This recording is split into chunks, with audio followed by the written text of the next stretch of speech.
Well, good evening, ladies and gentlemen. Welcome to the second semi-final of the New Zealand Initiative's Next Generation debates. My name is Oliver Hartwig and I'm the Executive Director of the New Zealand Initiative. There's a lot of sound still. We got the music.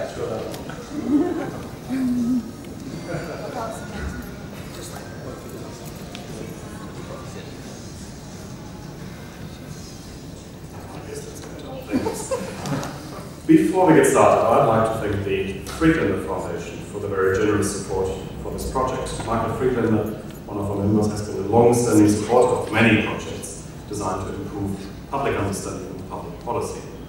Without his support, this tournament simply wouldn't have happened. The aim of the tournament is to get people, especially young people, thinking and talking about public policy issues and understanding why they matter. And that's the initiative's mission.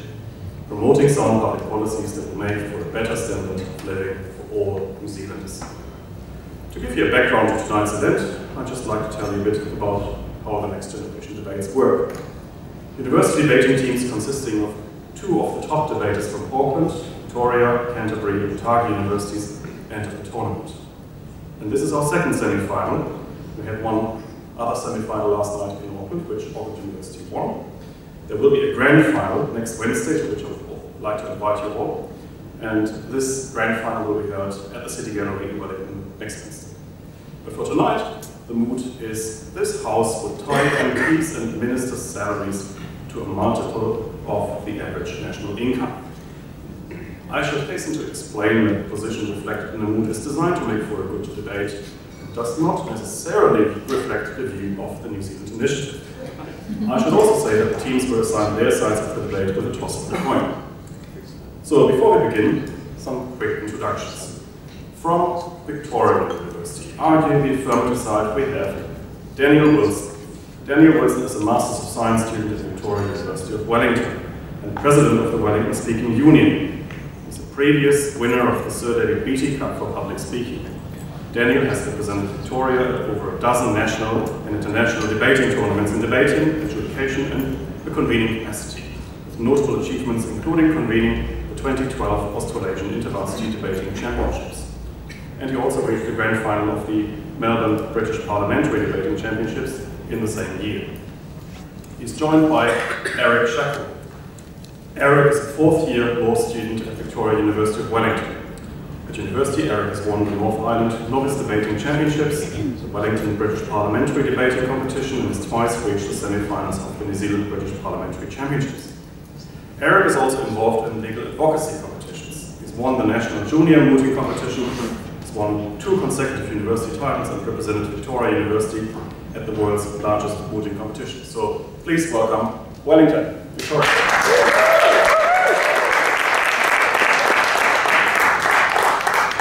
And from Canterbury University, arguing the negative side tonight, we have Tim Bain. Tim Bain is the current Vice President of Development of the University of Canterbury Debating Society and the President of the Canterbury Schools Debating Council. He's been debating since high school, where he won both the CSDC and regional championships in his final year. At university, he has represented the University of Canterbury at a dozen national and international tournaments. He also is the current holder of the Russell McVeigh Trophy for the Most Promising Speaker and the William Chisholm Memorial Trophy, both of which he won at the New Zealand University's Impromptu Debating Championships. He's joined by Tom O'Brien, and Tom is a 5th-year student of Law and History at the University of Canterbury. Current president of the New Zealand University's Debating Council, Tom recently attended the World Universities Debating Championships, where his team broke 6th. He was also ranked as one of the top 25 speakers at that tournament and was a highly commended speaker at the Impromptu Easters Debating Championships. Please welcome Canterbury.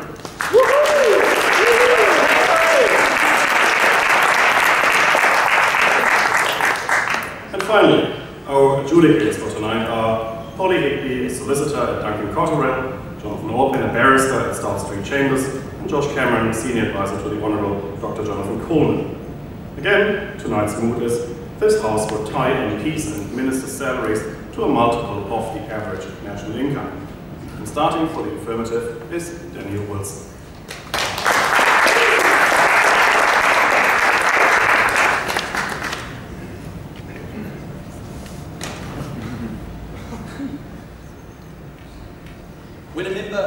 any government in the last 30 years has told you that their legacy was that they made New Zealand wealthier, at best they were telling you a half-truth. Because while it's true that GDP has pretty consistently grown over the last 30 years, inflation's come down, the OCR does whatever it does, the income earned by the average New Zealander has barely shifted in real terms in that same time. And as a consequence, wealth continues to be concentrated in the top echelons of New Zealand society, whereas middle New Zealand gets left behind. New Zealand becomes wealthier, but New Zealanders do not. We want to change the policies and the way we discuss economic policies so that we can maximise the wealth for the median New Zealander. We think we can do that by changing the discourse around economic policy, and we can do that with our model. So what is our model?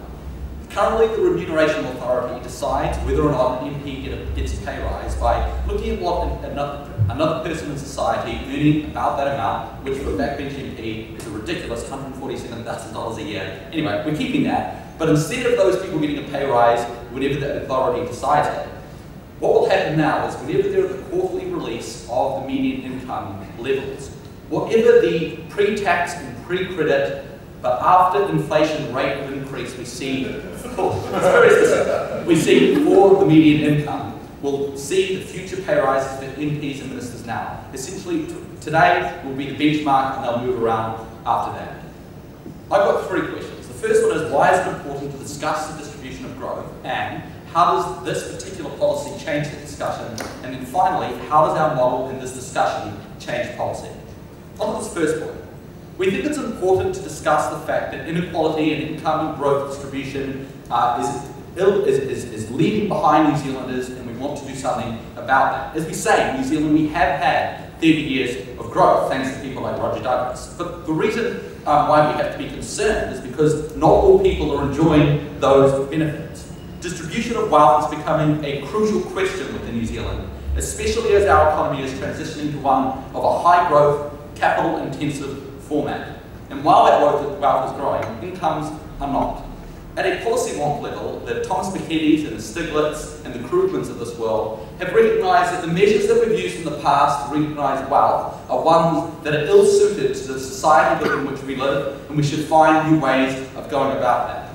We want to have a measure of income inequality or equality, depending on which way we see the outcomes, and we want to address that as best we can.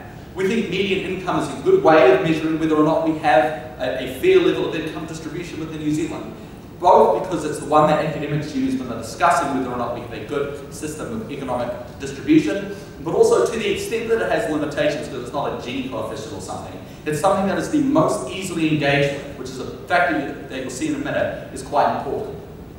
The problem though with the discussions that we're having is they are at that far too high a level. Krugman and Piketty and stuff aren't engaged with the vast majority of people. I did a very simple search on the New Zealand Herald for growth and for inflation and for median income. And growth and inflation have literally hundreds of articles written about them in this year alone. But median income has fewer than 10. And they only ever put an article when they're discussing things like the house price, but never discussions about whether or not New Zealanders are seeing an increase in the median wage that we have in there.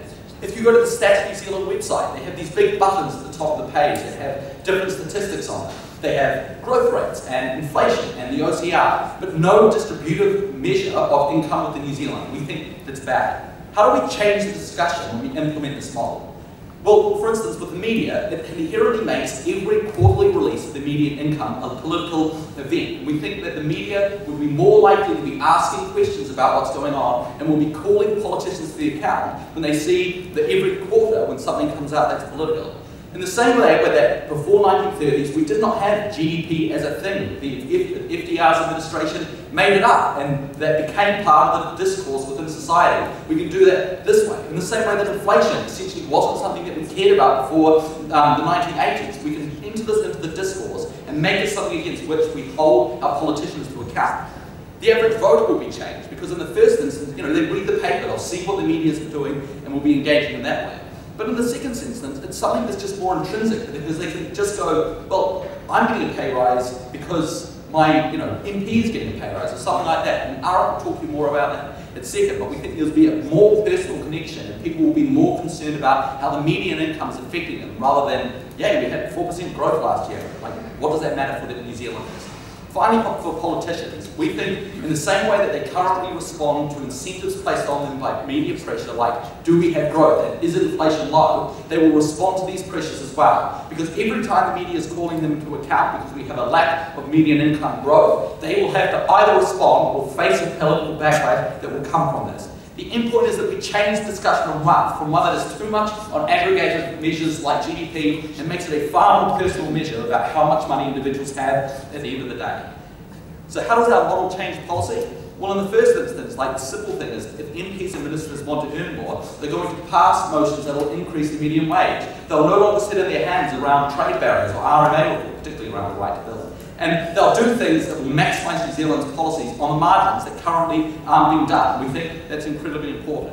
But we think more than that, more than the basic personal incentives acting on politicians, it increases the accountability that we have on governments and on oppositions. For right-wing governments, it refocuses the economic discourse away from growth and inflation and puts it onto this measure that we think is more important, that is the median wage.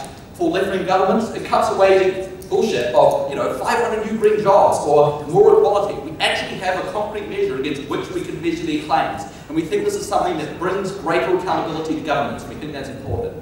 But it's also good for oppositions, because the role of the opposition is to hold the government to account. And now at question time, instead of David Cunliffe going, do you stand by all your statements? You can go, in the latest quarterly report on median income, which everybody in the country is talking about, most New Zealanders had no real growth in their wages. What do you say to that, Prime Minister? And we think that's the sort of questions that need to be being asked, but aren't, because nobody within the general public cares enough about it. We change that.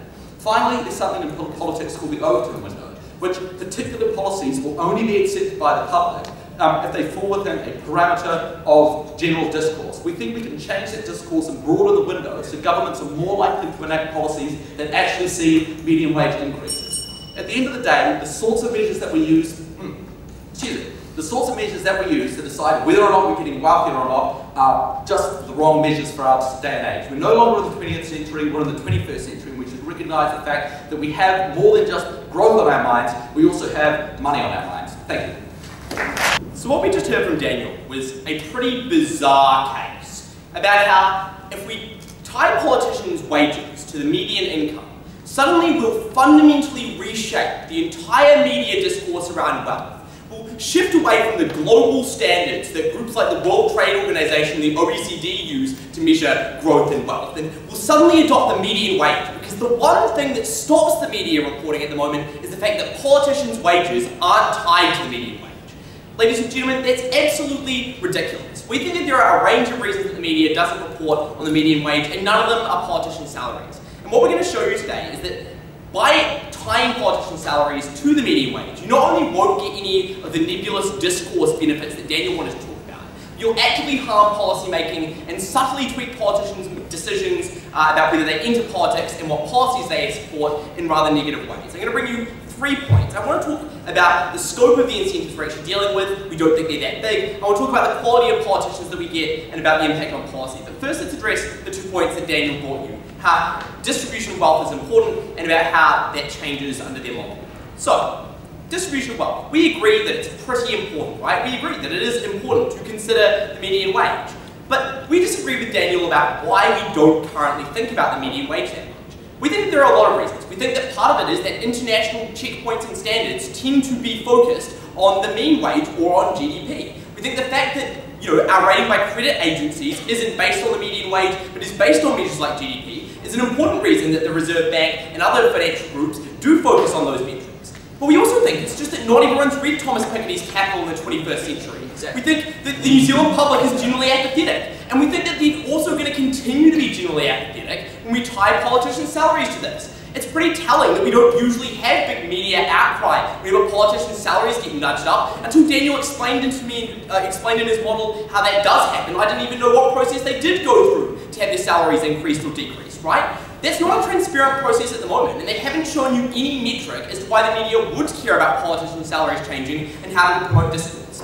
So that brings on to the second issue that he talked to you about, which is about how that changes. And I've already explained how they haven't shown any mechanism why the media would care, when in reality there are other reasons that the media doesn't report and why they won't report. And then the second point was, the second element of this was basically that politicians will act differently, or nudge them on the margins. There wasn't any explanation about this, but I will explain in my speech why it's going to go the other way. So, What are the scope of the incentives that we're talking about here? Because we think that actually the way that this will affect politicians' behaviour is virtually nil in 99% of cases. And we think that there's 3 reasons that that's likely to happen. Firstly, the actual influence that any individual MP has on the decisions that fundamentally impact the economy or impact the median wage is basically nil, right? If you're a national backbencher, let alone someone in opposition, the amount of effect that you have on the growth or fall of the median wage is basically nothing. Which means that for 115 of the 120 MPs in Parliament, this is a totally ineffectual incentive that will never, where their behaviour will never be able to affect change to the median wage, right? Maybe the PM will be hit, maybe the Minister of Finance will be hit, maybe the Minister of Social Development, but that's about it. So for most MPs, this is a totally irrelevant metric. Secondly, we think there's a delayed effect. Most policies take 3+ years to implement and take effect. So when a politician goes to implement a policy, there's no way they're ever going to see a paycheck for that until the end of their term. That means that when they're waiting up, impacting the minimum wage versus getting voted back in, particularly if they're on the right, they're always going to focus on getting voted back in. Because they don't get back in, they won't see any of the benefits of that policy anyway, even if your wage does increase. Finally, we think there are other incentives that will outweigh the tiny increase in salary that Daniel wanted to talk about. Namely the fact that MPs are rich, right? He wants to continue paying them $150,000 a year. Do you know what will be more harmful to them than not getting a 2% rise to their income? If they have to pay 5% more tax because their government raises tax rates on the very rich, which is the kind of policy Daniel wanted. So their models are total nonsense insofar as they expect politicians to increase the tax they pay because they care so much about their personal income in order to get a 2% increase in the amount that they get paid before tax, right? So that's total nonsense. We think the other incentives outweigh that. We think there's delayed effect and there's no real influence, so those fall down.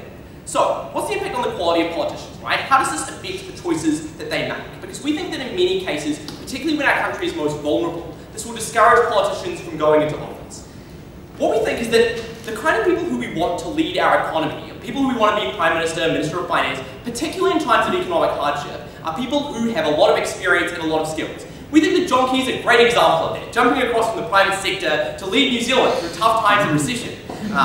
I keep a straight face during that, awesome. So, what we think is that, in particular, these individuals have a real opportunity cost when it comes to taking political office. They're the ones who are facing up huge salaries in the private sector versus working for New Zealand.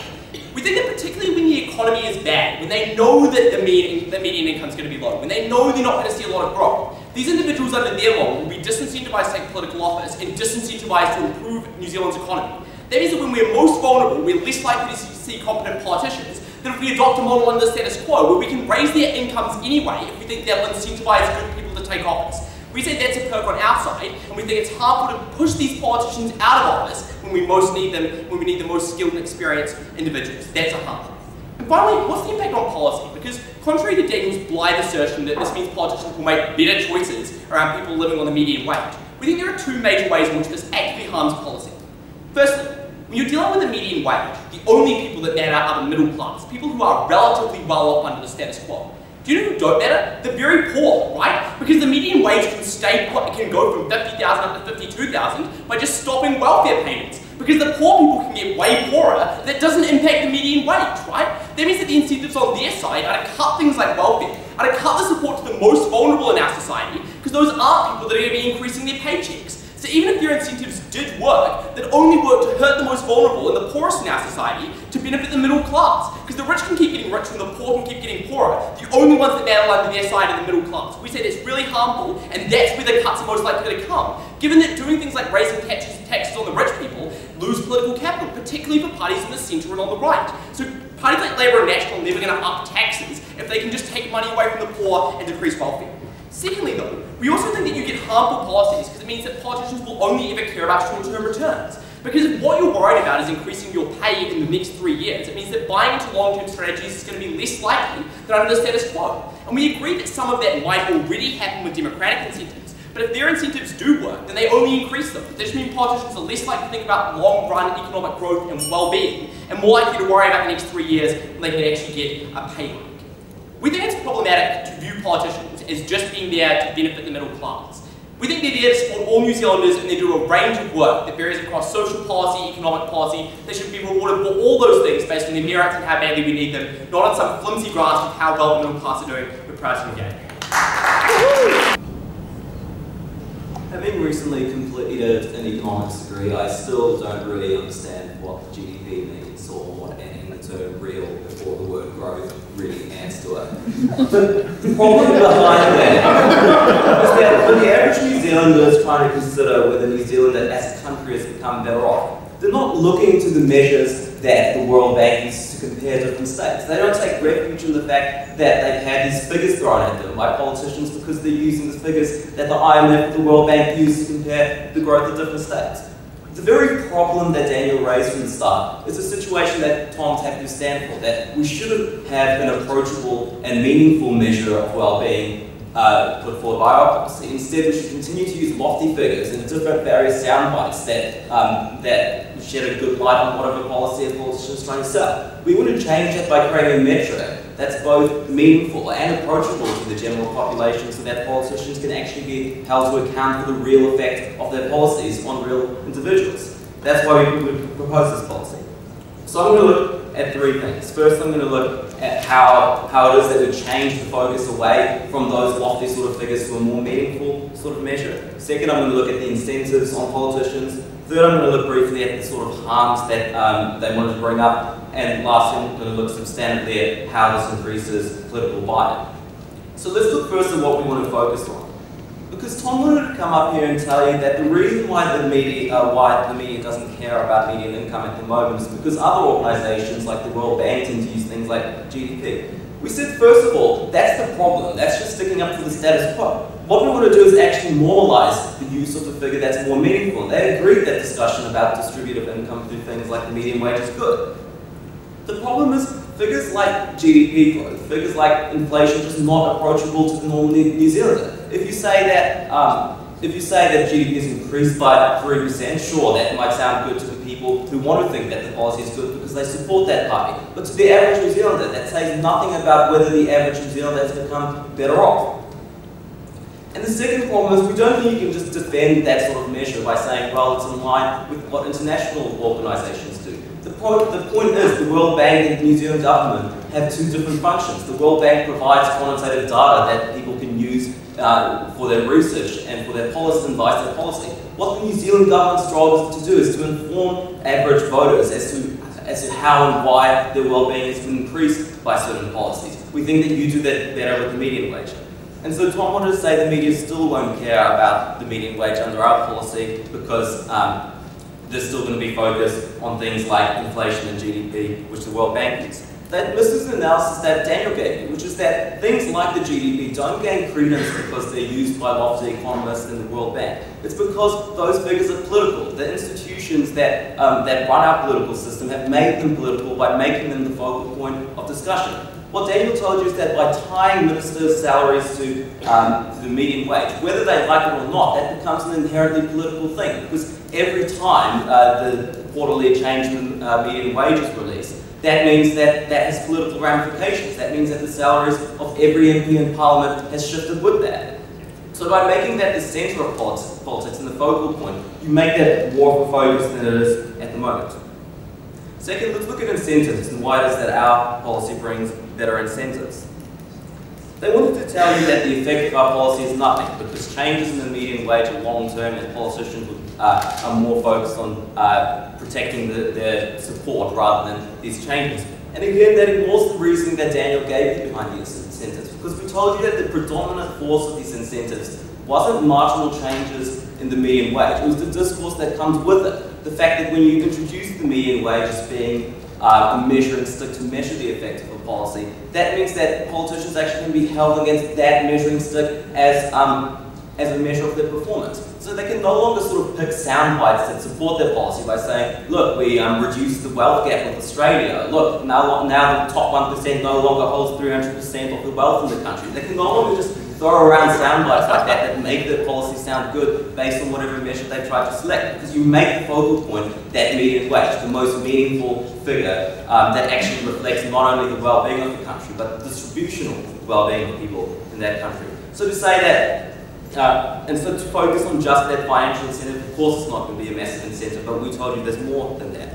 But looking at the harms they wanted to bring, and this is where their case sort of started getting muddled up. Because they said that our policy is going to discourage sort of good experienced private sector legends from entering the public sector.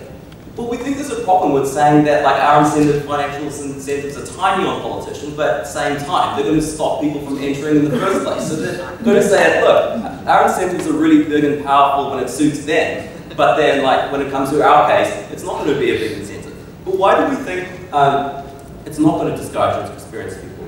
We think that the financial incentives that are at play here are more likely to affect people when they're in Parliament, because when someone moves from the private sector, from a senior executive position to being an MP, they take a big pay cut, meaning that they've already willingly sacrificed a large decrease in their absolute income, so they're less likely to be dissuaded by financial incentives when they're in there. And second of all, if they're going to say that we don't want this policy because it's going to dissuade politicians who don't want to or don't think they're capable of putting forward policies that are going to raise the median income, they're not the sort of politicians we want to encourage in the first place. So we don't think that's a bad thing. Lastly, the impact on policy. We think they missed the point here. Don't cut benefits or raise taxes on poor people in order to increase the median wage. As we told you, use pre-credit and pre-tax figures. And so by raising taxes or increasing benefits or decreasing benefits, you don't change those figures. Lastly, let's look at the buy-in we actually get from the public here, because we think that a mark of legitimate democracy is buy-in from the public, because we think there are several benefits to this. First is that voter turnout improves when people buy into the system, and we think that there's a benefit in and of itself, because taxpayers don't choose to be part of the system, they don't choose to pay MPs. And so democracy gets its legitimacy from people feeling that their taxes are being used fairly and compensating politicians fairly. Under the current system, so-called public servants are having their base salary of $147,000 tied to people like senior solicitors, tied to like the deans of universities and people like that. What that does is create this idea in a world where people often already perceive us living in that class system, seeing politicians as being part of that upper class. By tying it to the median wage, politicians no longer profit from conditions that benefit the rich but don't benefit the average New Zealander. And so you get more faith in politics and you get those benefits of greater voter turnout and greater faith in politicians. So we want to create a meaningful measure of well-being in this country, and we hold politicians to that rather than holding them to whatever soundbite suits them at the time. And so we're happy to propose. I have a hard time believing that a populace that at the moment is only being exposed to sound bites about GDP and sound bites about disparities in income inequality and things like that are suddenly going to be much more informed when they're exposed to sound bites about the median wage increasing or decreasing. Because that's the best case scenario that comes out of that side of the house. That you get some kind of discourse equivalent to the discourse that's happening around or already about the economy, that this time is now focused on the median wage. But when their premise was that the problem with the discourse at the moment is that it's superficial and doesn't relate to voters, you're going to get the same kind of problem when all you do is like replace one economic statistic with another economic statistic. The median wage is just as meaningless to your average New Zealander being told what it is as it is to be told what the GDP per capita is. Because the thing is that what they particularly care about is their wage. They don't give a shit if the average person, if the median wage in New Zealand has increased, if their wage hasn't increased themselves. In the same way that they don't really give a shit if the average GDP per capita has increased in New Zealand, if their wage itself has not increased. That disconnect between statistics and the populace happens no matter what statistic you look at. So no matter what happens, even in the best case scenario, they can't produce any other change. What they do bring you is harms. Two questions in this speech. Firstly, why don't you substantially change discourse? And why was the analysis on that side lacking? Secondly, what happens to incentives? Because the important thing to remember is that regardless of whether or not you get this discourse change, there is going to be to an extended impact on MPs' incentives. And just before Arik, looks at me strangely and doesn't understand an even if argument, it's quite conceptually possible for us to run the fact that we don't think there is going to be an impact, but if there was an impact, it would probably be bad. It's not a fault, it's a false dichotomy to say we either have to accept your analysis or reject it entirely. Right.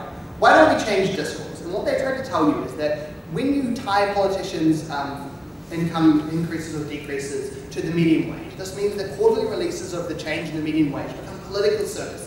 And it means that people can relate to this as something that they understand and something that is meaningful to them. So you start to focus and you start talking about income inequality.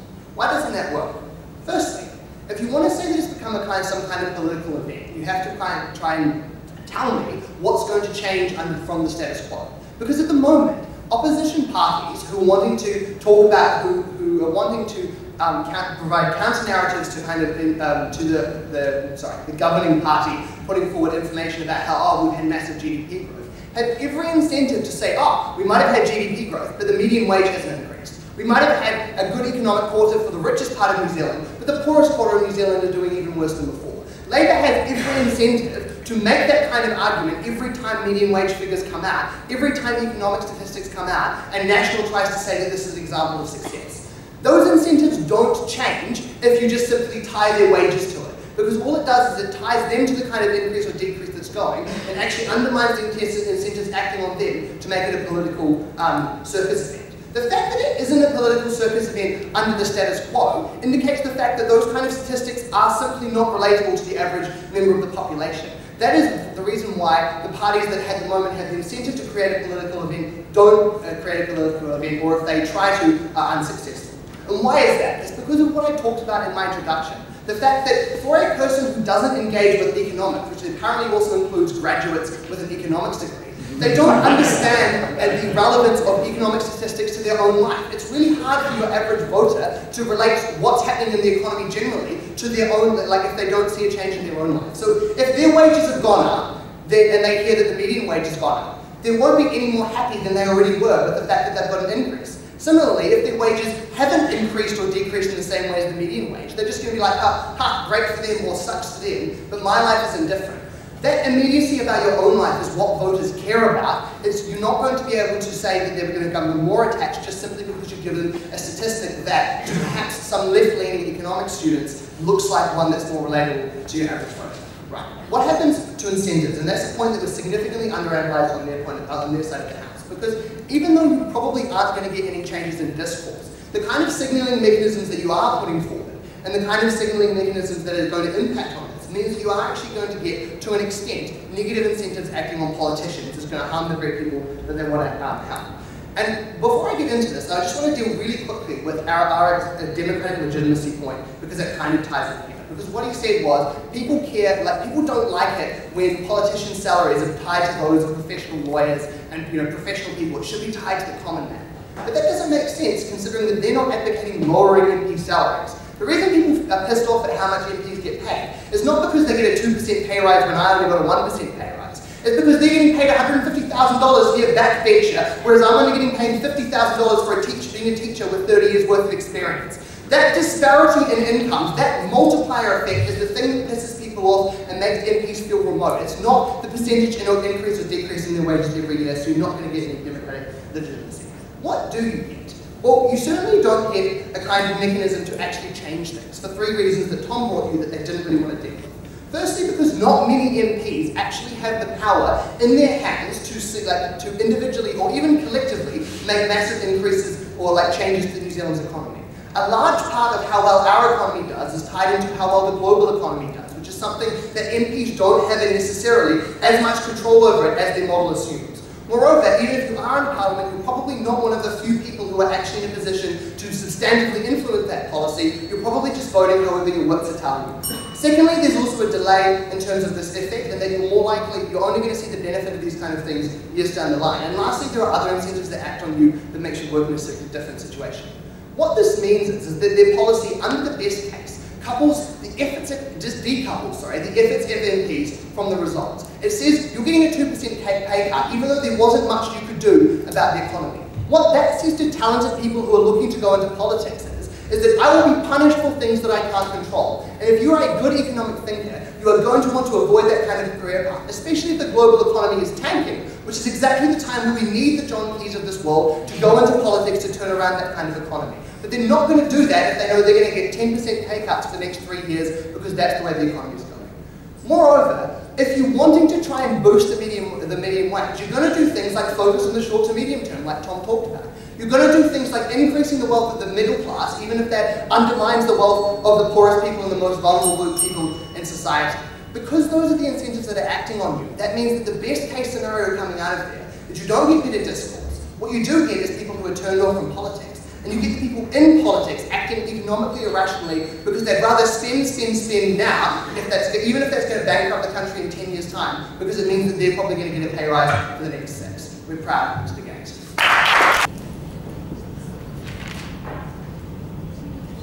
Jerry Brownlee, by all accounts, has a pretty sweet deal. He gets the kind of salary where he can afford to cruise around in his Land Rover around the desert of Christchurch, buy as many pies as he wants, and doesn't have to whip the laptop out of airport security. It's the kind of job where, generally speaking, you get a pretty sweet ride.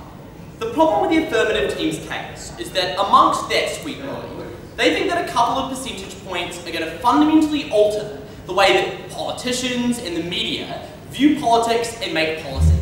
That was never going to hold weight in this debate. And what they've never managed to show you is why this tiny change in salaries, this tiny change in an irrelevant calculation that none of us know about or understand, is going to fundamentally shift the way that politicians make decisions and fundamentally the way that the media report on politics. They've failed to do that, and that's why they've lost. Right, 3 issues. Do incentives substantially change? Do incentives reform discourse? And do they harm policy making? Not necessarily in that order, because the last two I'm going to flip around. So, do incentives actually change? Because that's why it's brazenly asserted that politicians are going to totally change the way that they deal with things under the SI's model, right? We told you 3 reasons why that wasn't the case, and they never really had any answer, right? We told you that most politicians have a lack of influence. If you understand how party works and the sovereignty of cabinet work, you'll know that there are about 5 people in government who actually have any impact on the way that the economy works. And if you account for all the John Key lackeys who sit in cabinet and don't say anything, just blithely nod their heads, then there's probably about 2 people, and that's John Key and Bill English. So right from the outset, there are 2 people that policy is affecting. Awesome work, guys. Right, then we've got the delayed effect. The fact that most policies don't even have an economic impact for at least 3 years, so politicians won't care for that reason. And finally, we told you that politicians are rich, and so if they start suddenly impose higher taxes on the upper class to try and help the person on the median wage, they're actually going to be hurting themselves overall. That's why they won't care, so their whole side collapses. But let's pretend that it does work, right? Which is the just about even if case. That even if that does work, what happens? So, do they harm policymaking? Because we think so in 2 main ways. The first reason is that it makes it less likely that talented individuals will jump from the private sector into the public sector, particularly in times of economic vulnerability and weakness. That's why I wanted to say that these aren't the people we want to be taking power. They're the side that stands for electing politicians whose primary concern is how much they're getting paid, right? So if we want to play the game of who we don't want to elect, it's definitely the guys on their side. We're quite happy to say, though, that if we are electing politicians, they should care about how much they're earning, particularly if they're making a trade-off between a high-paying private sector job and working in the public sector, which is one of the reasons that John Key suggested he might want to retire, because it turns out being a cushy prime minister when everyone likes national anyway, and you don't get paid that much, isn't that great compared to the fun of banking? We think we should incentivize people like John Key to stick around in power if he's doing a good job. That's a question for the election, wait for November, whenever that's happening. Right. The second thing, though, is we also think this creates really harmful policies, particularly towards poor people, right? Because even though these guys might have economics degrees, they apparently don't understand statistics that well. Because the median is just the guy sitting in the middle. So when you're caring about the median wage, the only person you care about is that guy in the middle. All that matters is how many people there are to either side, not how much those people are earning. And so if you don't care about how much the lowest wage earners are making, if you don't care about people who are living on basically nothing, then you don't have incentives to sink money into things like education for them. They want to dodge that by saying, oh, well, we tested before tax and benefits. That doesn't work, because if you don't educate poor people, if you don't provide them with good health care, if you don't send them to good schools, if you don't give them access to community resources and welfare, then they're going to remain trapped in poverty, they're going to remain poor, which works fine for their metrics. Their politicians get fine incentives out of that, but it sinks the most vulnerable. What they're advocating is middle-class welfare at expense of the people in New Zealand who most need the government support, and we say that's appalling. Finally, do we reform discourse? They said that we would, because we'll get this ethereal pivot in discourse in the media from GDP to other things. We showed you why that wasn't true, both through Tim's analysis that people care about themselves, not statistics, which is why they don't engage with GDP or the median wage, but also because the media use metrics for other reasons, like the fact they want to compare New Zealand to other countries like Australia, because we have a fixation with them. What they never managed to show is that Winston will suddenly pivot and start making comments about how 2 wongs make a substantial increase in median wage. They never showed you. And never established that there's going to be any meaningful media change. That's why their side collapses. On this side, we don't just care about the guy who stands in the middle, who at best on their side marginally benefits. We care about every New Zealander. We think politician jobs are more complex than just crunching numbers. We're proud to stand for that.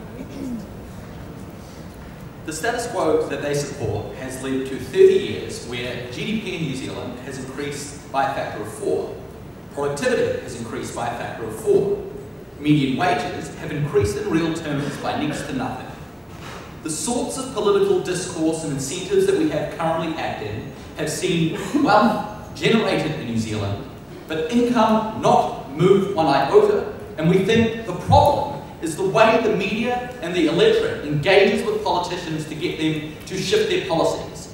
And you'll notice that they got fixated on whether or not this marginally impacts, the marginal politician because of income. We didn't want to talk about that because we, with them, agreed that it's going to be a small amount, the actual personal incentives acting on them.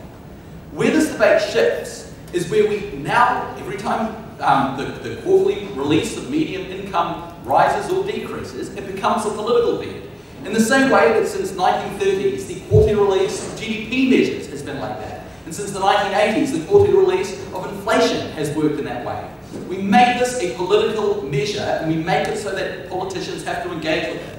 And so, hopefully in the future, in the next 30 years, we don't see the same sorts of trends where all the discourse has been around maximising productivity and maximising GDP, but no discussion about maximising the incomes that the marginal and median New Zealander gets. It's not about money. So 2 questions. 1, how does it change the discourse? And 2, what kind of policies do we have?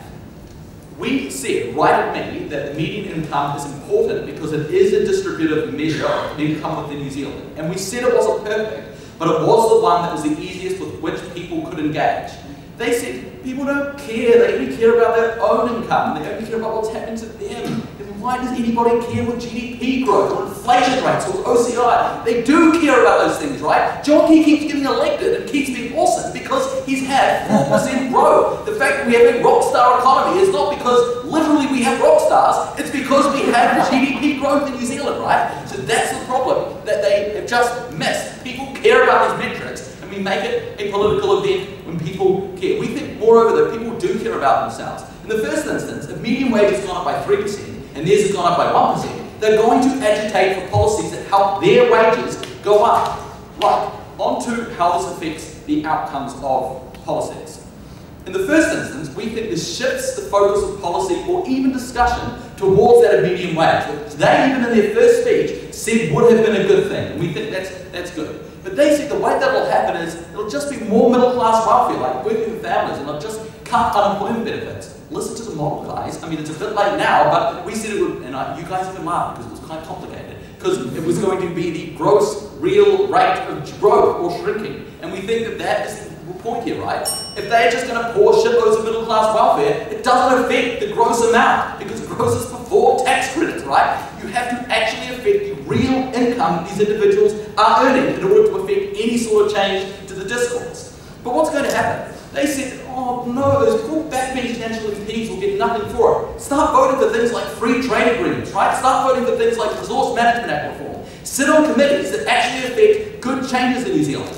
Oh, you're in the opposition, you can't do anything. Stop being racist. Stop voting for things that are causing huge amounts of harm to New Zealand's economy, right? That's the sort of thing that we want to see happening. Oh, the government's only 2 people can have control. I mean, grow up, guys. Like, that's not the way that, first of all, cabinet responsibility. You should all know about that from public law. But also, we think that these individuals do have the ability to affect that discourse, from all the way from immigration, which has a huge impact on the way their ranges are set, to social development and the things that Paul Bennett deal with. All sorts of things impact the median wage, right? And that's the sort of thing we want to talk about on this side of the house. The discourse that we currently have has seen wealth accumulate in the top echelons of society. We no longer want to see that happen. We want ordinary New Zealanders to be able to agitate for change and to care about the fact that they're not getting the benefits of 30 years of Roger Douglas's awesome legacy.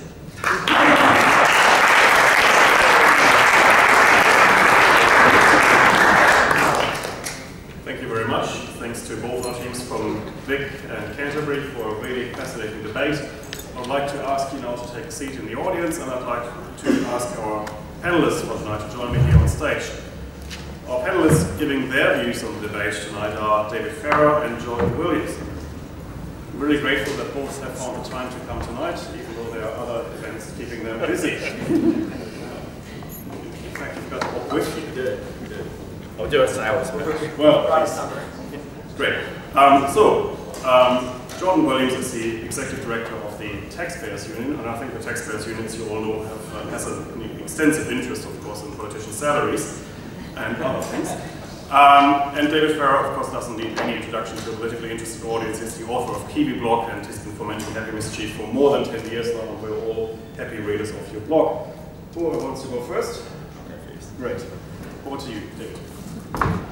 Thanks very much, Oliver. Congrats to the debaters for what's quite a tough topic and a really fun, interesting, well-argued debate. If you want to know more about me and you don't, Chapter 9 of Nikki Hager's book is all about me, many hits of David Farrar. I keep signing copies for people as a National Party fundraiser if you want, and all that. So I have been somewhat multitasking during this. Look, my view, well look, I love incentives. I'm a right-wing market capitalist, so my general starting position is yes, incentives are a great idea, we should introduce them. So probably first reaction is this is a good idea. But then I ask the question, can the government, let alone MPs, which I'll come to, actually impact the median income of New Zealand and New Zealanders? And to be honest, my answer is almost no. The global forces, the domestic forces, decision by private businesses, yes, they can do a bit around the environment, which may impact it a bit, but I'm actually very sceptical that the government can do a lot to impact the median income, apart from getting it out of the way. But then I thought about this, I thought, no, actually there is a way. If you really had good incentives for them, the government went around shooting poor people, that would lift the median income massively. So actually we always learn in economics, unforeseen consequences. Well, one unforeseen consequence could be a genocidal slaughter of the poor, because that way you probably get an 80% pay rise for MPs.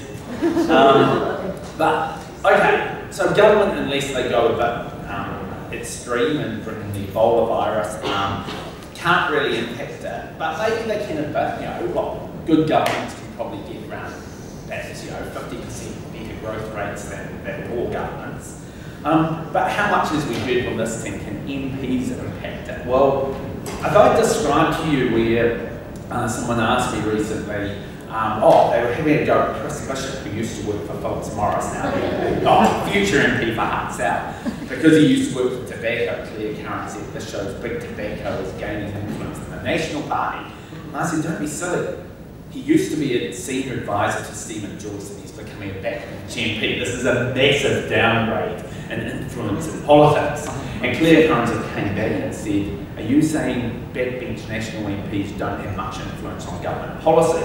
And my answer was, I think the government sees the role of a backbench MP is to get up during committee stage of the House and move closure motions. For the first 2 or 3 years, that probably is it. So, incredibly dubious that actually MPs can do anything. Well, will an increase incentivising? We heard a bit about this too, and I'll generalise here if I do that. There tends to be 2 types of MPs. Those who take a big pay drop, and those who actually, this is the best paying job you've ever had. And I sort of think for both of them, it's going to be a bit similar. If you've been on 45,000 for the last 20 years and you're suddenly on 150,000, 150, 152, you've still won lotto, it's great. But if you were a CEO, 300,000, 400,000, I know, look, the new MP for Bay of Plenty probably, there's a second level in Fonterra, somewhere between 500,000 and mil, I guess. I really don't think he's going to worry also about 150 versus say 153. So, there's some of the flaws, but then it did get me thinking though, look, even if we thought we could get past that, why would it be that if you're going to have performance measures, it would be just the national income? What you'll get if you bring this in is each party that then takes over government will change the pay incentives to be what they think is important. So I just thought about some notes that what different parties might then make linked to MPs' pay. I thought if Labour were in, it would be the percent of the workforce in unions. So if they can double that, they get to double their pay. That would be a great incentive. For the Greens, well, the number of cows shot to reduce climate change. If you can get rid of 20% of the herd, you get 20% pay rise, etc. They'd much rather have that as an incentive than increasing the median income. And finally, I thought, what would be the incentive pay if my internet party got to form the government? Probably the reduction in the number of extraditions to the United States, I think, the key performance measure there. Overall, I have to say, hard to get a lot of enthusiasm for the move. Finally, on a slightly more serious note, because look, I think that's a great topic, because every time the MPs get a pay rise, I actually feel sorry for them. It's awful. They're the most hated people in the country. It doesn't matter if it's 0.5%, 2%, 3%. No one ever wants MPs to get a pay rise. And something I've actually said for many years is, well, they shouldn't. Why in low inflation times should you get an annual pay rise? Do what the US does. You get elected to a term of parliament with flat rate of pay. Every 3 years, someone would just say, this is now what the pay rate should be for next term. But you shouldn't actually be getting pay rises during the term of parliament. So I guess for me, that's sort of my final point against, in my view. As much as I love market incentives, I sort of think the fact they can't change things much, they won't necessarily agree on what the incentives will, and they shouldn't be getting pay increases anyway. I'll now hand over to Jordan, who I'm sure will be arguing in favour of big pay rises for MPs.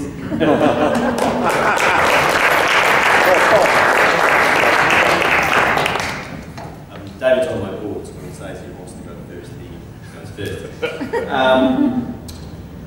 I think that it was a very good debate, firstly. There's two topics that in my current role at Taxpayers Union I hate talking about. One is Len Brown, and the other is MP's pay. Because we know that both make you feel dirty. Because particularly MP's pay, it is peanuts in the grand scheme of things in a government that is 42% of the economy. But that is those issues that the public understand, that gets them on the phone to call talkback radio, that drives traffic to our website. So I've become somewhat an expert on MP's pay, despite not wanting to talk about it. The real question in the debate is what you seek to achieve with MP's pay. Is it that you are compensating them for the opportunity cost, for them giving up their career otherwise for what is an uncertain career? You of course don't have, well, MMP somewhat buttresses this, but every 3 years you may be booted out and you don't get a redundancy package when you're an MP. Or is it to incentivise the best performance? And then you come to the question that David's identified, which is what are MPs actually there for? And that's where you get into ideological debate. For some, we heard this argument tonight, it is about ensuring that New Zealanders get a fair deal. It is about the median as opposed to the mean, the median income as opposed to the average. And that's where, across the political spectrum, you'll get differing views. The Taxpayers Union one's quite simple, that if you paid MPs based on an average, or based on the number of people in poverty, for example, what you will get is a real incentive to rob Peter to pay Paul. Because if you look at it, that MPs are there to provide that fairness, then that's what you go for. I'd argue that economic growth is a far better way to, or average income is a better way to compensate MPs if you believe that the goal for them is to increase that economic pie rather than cut it up. But of course, as we've pointed out tonight, it's very difficult for MPs to impact the short-term economic prospects, and they've already got the short-term incentives because of a 3-year term. So I would argue that proposals such as linking 50% of an MP's pay to, say, the economic results over the next decade would be a better way if your objective was just for economic growth. The other idea that's often mooted is to pay MPs the opportunity cost. If you were a janitor and you've come into Parliament as an MP, you're suddenly on 120, 130,000 as a backbench MP, you've got every incentive just to stay in Parliament on there. But likewise, if you were among our best and brightest who, let's say hypothetically, worked on Wall Street as a currency dealer, we want people of your capability in Parliament, surely. And so a way around that may be just to pay an average of what the person was earning. It's why CEOs of the major listed companies there's lots of complaints about how much they earn. By paying an extra $1 million to a CEO, if they bring the performance of that company up 1 or 2%, it's a no-brainer in the shoes of shareholders. So we'd say it is value for money, and you won't hear us say that often to pay MPs more, as long as it's linked to a performance. But we'll of course debate what a good performing MP should be doing. Cheers.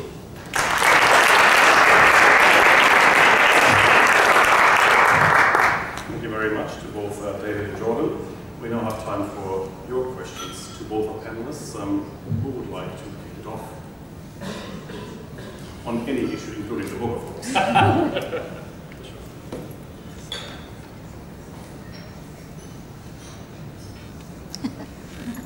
which case, I kick it off.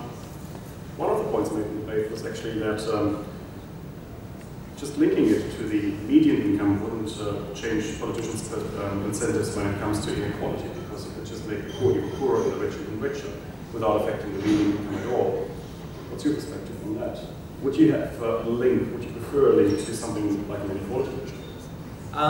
No. Well, first of all, if you're going to do medium income, it really annoys me. People always do before tax medium income rather than after tax. I think the important one is how much do people actually have in the hand. And I actually think incentivising governments to actually make sure both through higher wages and tax cuts is quite important. Trouble with doing it on inequality is that, again, you just get such perverse incentives there. You can change the inequality measure by, they used to as a percentage of average income and the poverty line. And if Bill Gates moved to New Zealand, suddenly there'd be 20% more of the country in poverty. So, no, if you're going to do it, I would go for medium after tax income. I think that's probably the most meaningful measure.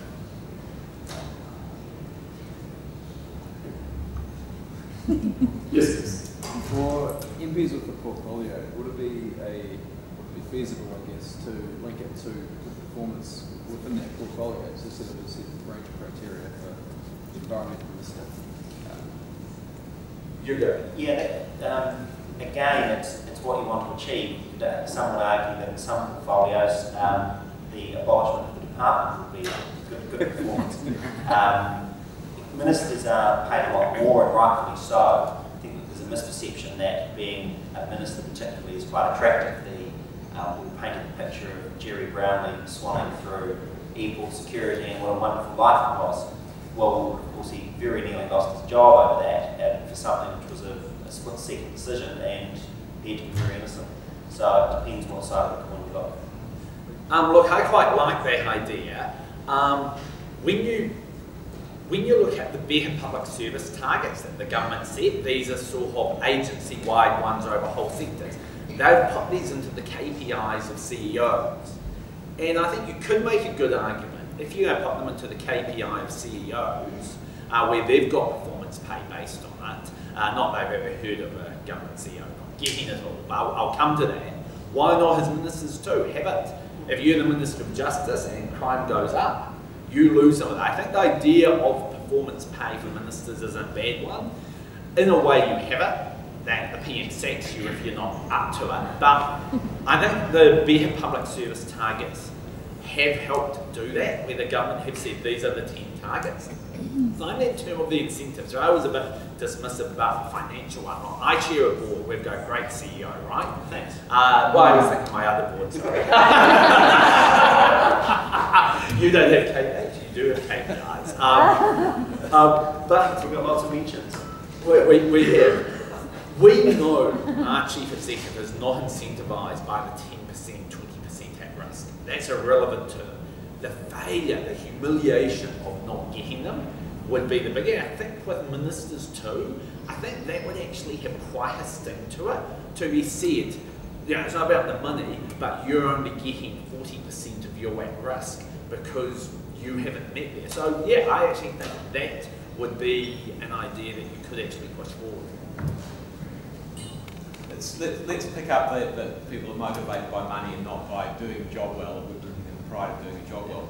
Isn't there a fundamental problem here that is that if you say, well, we're going to incentivise you in terms of the median wage, there's labour and the reward for labour, it's the capital, the reward for capital. So the first thing you do is say, well, let's assume that parliamentarians are motivated by that, so we'll whack the company tax rate up, we'll give all the money to labour, and fundamental distortions. That works in the short term, but in the long term, it's probably disastrous. Oh, absolutely. That's why picking any one measure will have unforeseen consequences. Unless everyone can agree that this is the one measure more important than everything else, and you're just going to think, yes, you can lift median wages, but it will sort of lead to huge unemployment, etc. Companies out. That's why I quite like before the suggestion, though, that you have sort of sector-specific stuff around targets. I think that can work. Something across the entire economy, very sceptical. We already see that reflected with the democratic incentive, that the evidence is very clear that the best bang for the buck in terms of economic growth and tax cuts is reducing that company tax rate, but it would be politically very difficult to reduce it to what many of our trading partners have. For companies don't vote. That precisely. Yeah, but the shareholders do.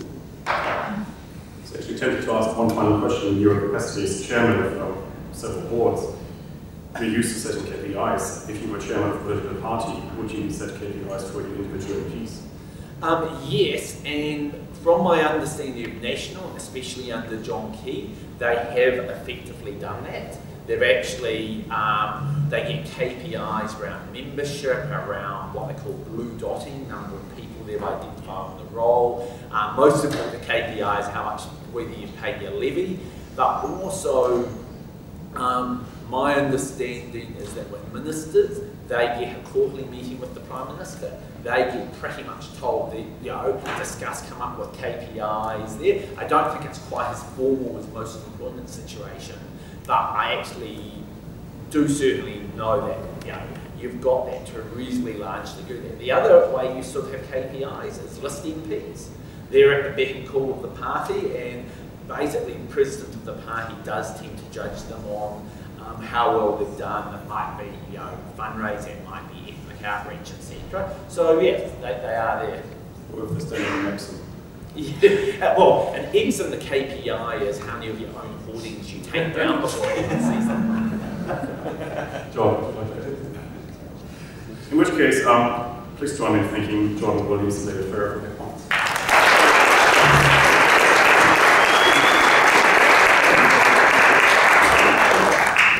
And now comes the verdict. The adjudicators are ready. Over to you.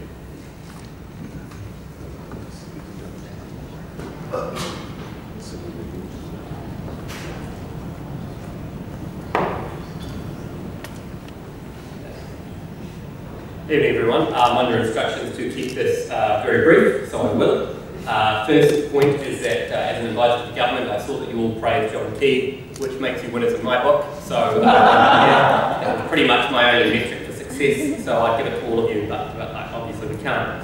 Look, the affirmative came up here and established a chain of logic, which was that growth has increased over a period of 3 decades or so, but the position of the average Joe has not, and that the reason that growth and wealth in general have increased and Joe's position hasn't is lack of discourse around median wage. Their logic that followed from that was that if you change the discourse, you change policy, and that policy becomes more focused on the average individual rather than on aggregate measures. So in order to win, in the view of the panel, they had to establish that one, the change linking politicians' wages to the median wage would change discourse in a meaningful way, and two, that change of discourse would lead to a change in policy. What the negative kind of added to that mix of things to be proven was the idea that, hang on a minute, will these policies indeed be changes for the better? Does a focus on the average Joe lead to a better outcome in terms of what a government should be striving to do? Now, what we thought here was that the negative did spend a fair bit of time tilting at windmills in terms of arguing, tilting strongly really, in terms of arguing about whether the 1% change in wages would lead to changes in policy directly, when the affirmative had made it reasonably clear that it wasn't the wage change that led to the change, but the wage change leading to a change in discourse, leading to a change in policy. However, we did think the negative did raise a lot of problems which the affirmative didn't really have a sufficient answer to.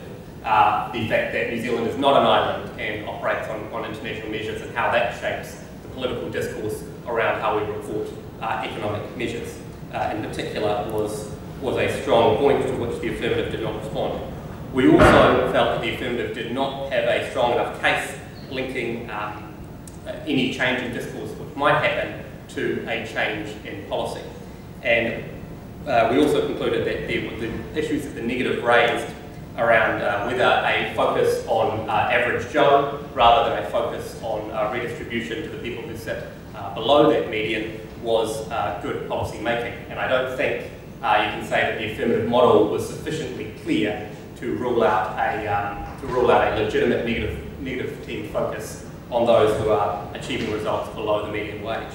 So for that reason, for the general point that we concluded that a change in discourse would not be sufficient to alter any policy, and if it were to happen, it wouldn't necessarily alter policy in a positive way, we've given this debate to the negative. I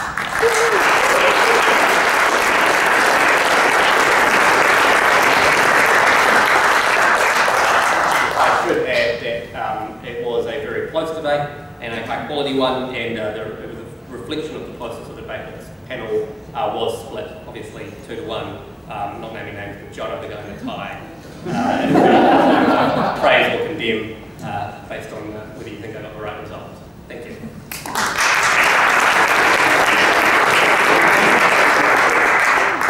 Thank you very much, and congratulations to the negative, to the Canterbury debating team.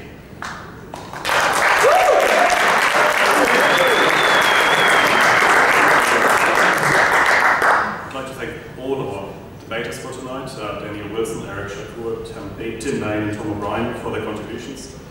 I'd like to thank our adjudicators, Pauline Higby, Jonathan Organ and Josh Cameron for their contribution to the debate. I would like to thank Michael Friedland and his foundation again for supporting this event, and I would like to invite all of you to the grand final next week between Canterbury and Auckland. The mood next week could be a little bit controversial. It is, this House believes that commemorations of past wars are nationalistic exercises in war glorification. We've got two great debating sides. We have two excellent commentators on the debate. One is Stephen Franks, a former MP and lawyer. The other one is myself. It was necessary to reflect the German side of this debate.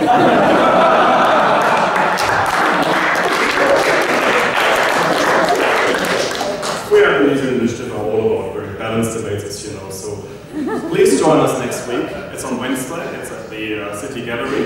I hope to see you all there.